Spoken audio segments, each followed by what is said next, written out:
On a une femme qui est un petit peu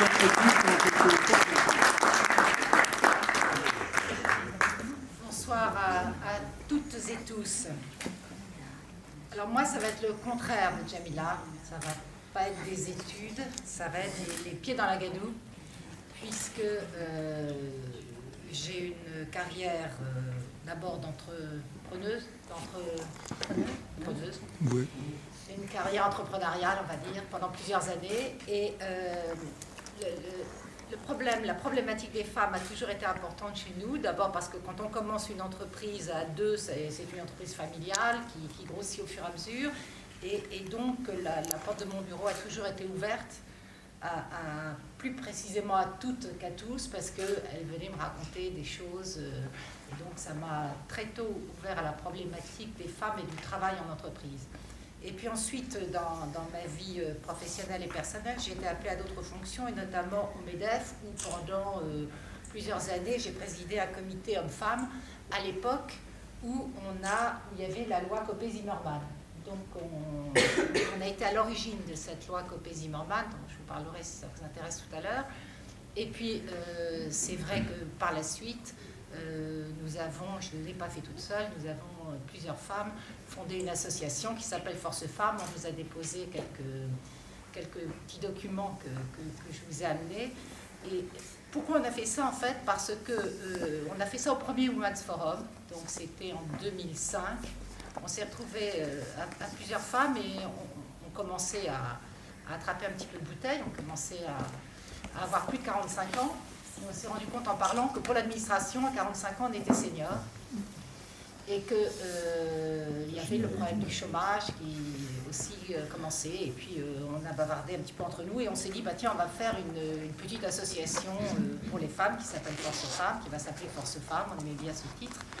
Et puis on a commencé dans 2 pièces qu'on nous a prêtées rue Drouot à Paris, à travailler avec des bénévoles. On n'avait absolument aucune salariée, rien du tout. Et puis on a fêté nos 10 ans l'année dernière. Et aujourd'hui, Force Femmes, c'est une association qui regroupe 750 bénévoles. Nous avons 12 salariés. Nous sommes dans 11 régions, dont notamment à Lille.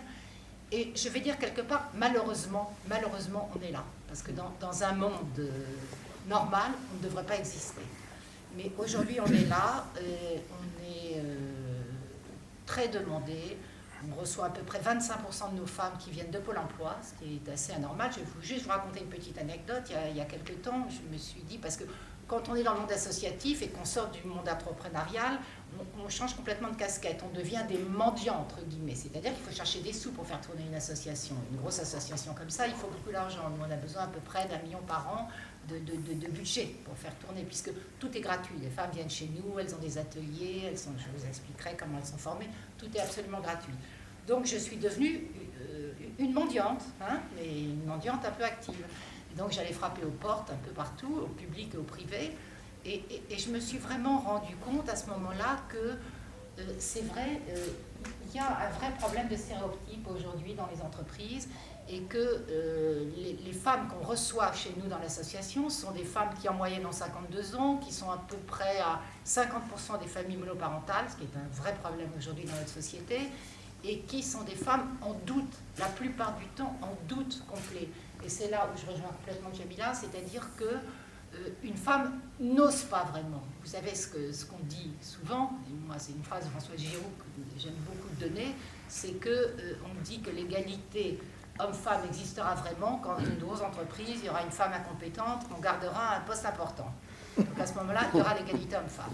On est loin de là, parce que les femmes veulent toujours l'excellence et elles ne sont pas élevées dans cette espèce de culot, entre guillemets, que peuvent avoir les hommes qui s'implantent plus facilement, qui sont plus guerriers, ça c'est vrai, et qui donc arrivent à prendre des places, et les femmes veulent toujours faire les choses très très bien. Donc dans notre association, on accueille des femmes qui sont souvent d'abord en manque de confiance. Donc comme elles sont en manque de confiance, on les accueille dans des ateliers de remise de confiance. On a passé des associations avec la Société européenne de coaching, on a passé différentes passerelles avec différentes personnes pour les remettre en confiance. Et ensuite, une fois qu'elles n'ont pas toutes besoin, mais 80%, et une fois qu'elles sont en confiance, on les oriente sur 2 sections. Une section du retour à l'emploi salarial et une section dont je suis très très fière, parce que c'est moi qui l'ai créé, et que ça marche de mieux en mieux, une section de création de son propre emploi. Alors, création de son propre emploi, création de sa petite entreprise, création de son entreprise, voilà. Mais au départ, création de son propre emploi, c'est déjà formidable. Et donc ça marche très bien. Et on a des bénévoles qui sont... on a un casting très précis de bénévoles chez nous dans notre association. C'est-à-dire que s'ils ne pas venir nous dire « j'ai du temps libre, qu'est-ce que je peux faire ?» Non, il faut que pour le retour à l'emploi salarial, il faut des gens qui soient dans les RH, dans les DRH, qui sachent ce que c'est que remettre sur pied un CV, qui sachent entraîner une femme à se présenter devant un recruteur. C'est tout un métier. Et de l'autre côté, il faut des bénévoles qui savent faire un petit compte d'exploitation, qui savent expliquer comment on va se présenter à un banquier, voilà. Et puis service commercial, service marketing, parce que c'est compliqué pour une femme de monter son entreprise, même pour un homme d'ailleurs. Moi je dis toujours qu'on est homme ou femme chef d'orchestre, c'est-à-dire qu'on n'est pas forcément et commercial et financier et marketing. Et voilà. Donc on essaye d'aider ces femmes. Et aujourd'hui on a plus de 700 femmes qui ont créé leur entreprise et je touche du bois. Il n'y a pas eu de dépôt de bilan, donc c'est pas mal. On a créé un prix de la création Force Femmes. On est très soutenu par des grosses entreprises, notamment par Coca-Cola, pour ne pas la citer, et plein d'autres entreprises, Benefit, plein de gens qui nous aident. Et vous verrez un peu quels sont nos sponsors publics et privés. Et moi, j'ai rencontré Emmanuel Macron par Force Femmes. À l'époque, il était ministre de l'économie et le 8 mars de chaque année, cette journée de la femme que je déteste, parce que pourquoi une journée de la femme, pourquoi pas une journée du poisson, une journée du chien, enfin c'est ridicule. Mais c'est là, ça existe, donc on essaye de s'en servir pour se faire connaître quand on est à la tête d'une association. Et donc Emmanuel nous a reçus au ministère, il y a déjà la première année où il était ministre de l'économie, et on nous avait dit, vous savez, le ministre vous donnera une demi-heure. Il est resté 2h30. Donc il était avec Brigitte, et on était venus avec des candidates, avec des bénévoles, et j'ai trouvé qu'il avait une écoute absolument exceptionnelle pour nos candidates qui étaient quand même intimidées d'aller à Bercy, qui expliquaient leur parcours, et j'ai trouvé ça formidable. Et par la suite, quand on a fêté les 10 ans de Force Femmes en 2015, je l'ai invité, et on a fait un petit duo, et ça s'est vraiment très bien passé, et puis on est toujours resté en contact, et c'est comme ça qui m'a appelé au début de la création de son mouvement. Et ce que je trouve absolument formidable, et ça je ne vais pas vraiment vous faire l'article là-dessus parce que vous en êtes tous persuadés, c'est qu'il a des chantiers très techniques sur le travail, sur l'économie, sur la diversité, sur plein de choses, sur la culture, sur plein de choses. Il a 6 chantiers prioritaires, mais il a mis la cause des femmes en chantier transversal, en chantier prioritaire et transversal. Et ça, je trouve que c'est formidable aujourd'hui, parce que c'est vrai, on représente à peu près même 52% de la population active aujourd'hui, et voilà, il n'y a aucune raison qu'on ne prenne pas notre part. Je pense qu'il ne faut pas être féministe active, il faut juste dire, voilà, on est à égalité les hommes et les femmes. Moi, je respecte tout à fait les femmes qui ne veulent pas faire de carrière, parce qu'elles peuvent aussi faire une carrière chez elles, et animer une famille, c'est déjà une petite PME, et je trouve ça tout à fait respectable.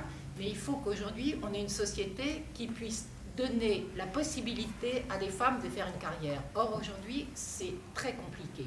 On développe de plus en plus des conciergeries d'entreprise, on développe de plus en plus des crèches pour qu'on puisse faire garder ses enfants, mais il ne faut pas rêver. C'est la société qui doit mettre à disposition des femmes la possibilité de mener une carrière normale, de manière à ne pas être corvéable à merci, parce que c'est très compliqué. Le nombre de femmes qui ont fait des carrières et qui, au détriment de leur vie de famille, et qui, à 50 ans, 60 ans, regrettent de ne pas avoir eu plus d'enfants, regrettent de ne pas avoir une vie de famille plus épanouie, il y en a malheureusement trop aujourd'hui. Il ne faut pas que ce soit un choix. Il faut que juste on puisse faire ce qu'on a envie de faire et que la société nous le facilite. Et ça, Emmanuel en est intimement persuadé. C'est vrai qu'il est féministe à sa manière, mais d'une manière tout à fait moderne et proactive. Et ça, moi, je trouve ça formidable. Vous savez, on dit souvent que la condition des femmes illustre la condition d'un pays, donc on a encore beaucoup à faire en France à ce niveau-là. Voilà, écoutez, autrement, je ne vais pas vous parler des stéréotypes. Il y a aussi quelque chose qui est prévu dans le programme d'Emmanuel qui me plaît beaucoup, c'est une espèce de dénonciation publique des entreprises, ça s'appelle Name and Shame, Et ça, je trouve ça formidable parce que c'est une dénonciation publique des entreprises qui vraiment ne veulent pas aujourd'hui faire l'égalité. Parce que la loi Copé-Zimmermann, elle ne vise que les conseils d'administration. Alors on y est quasiment arrivé, à mettre 40%, on n'a même pas eu 50% à l'époque. On va avoir une représentation féminine de 40% dans les conseils d'administration. J'ai quand même quelques personnes qui, dans des dîners, me disent « Oui, moi j'ai été vidée parce qu'il a fallu faire rentrer une femme au conseil d'administration. » J'adore quand on me dit ça, ça anime la conversation. Mais pour les organes de direction, on ne peut pas légiférer. C'est-à-dire que pour les codires, par exemple, on ne peut pas légiférer. Donc il faut que ça vienne naturellement. Mais il faut aussi, à contrario, qu'on soit choisi pour nos compétences et qu'on ne soit pas choisi pour notre sexe.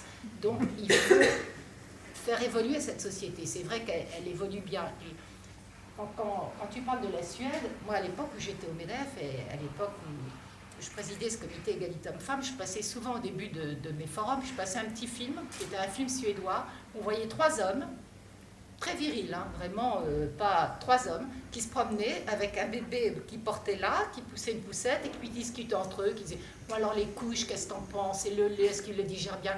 Et c'était des mecs, je veux dire, ils ne s'étaient pas féminisés parce qu'ils s'occupaient de leurs enfants. C'est vrai que dans les pays du Nord, c'est beaucoup plus rentré dans les idées des gens. Donc voilà, je trouve qu'on a encore pas mal de choses à faire, mais il y a aussi tout ce problème de congé maternité, et ça, je crois que dans le programme d'Emmanuel, c'est tout à fait pris en compte dans la rénovation et dans le programme de rénovation des retraites. Alors ce ne sera pas fait en claquant des doigts, mais c'est vrai que quand tu auras la retraite par points, et puis la retraite par capitalisation, ce sera beaucoup plus pris en compte, et qu'à ce moment-là, mesdames, quand vous prendrez un congé maternité, il n'y a strictement aucune raison que les points ne continuent pas à marcher pendant qu'on prend le congé maternité. Et quand on revient dans l'entreprise et qu'il y a eu une augmentation de salaire générale, pas une augmentation particulière, une augmentation de salaire générale pendant que la salariée était en congé maternité, il n'y a strictement aucune raison quand elle rentre qu'elle n'en bénéficie pas. Donc il y a tout un tas de mesures comme ça qui sont dans le programme qui, moi, me parlent beaucoup. Et voilà, je vous remercie.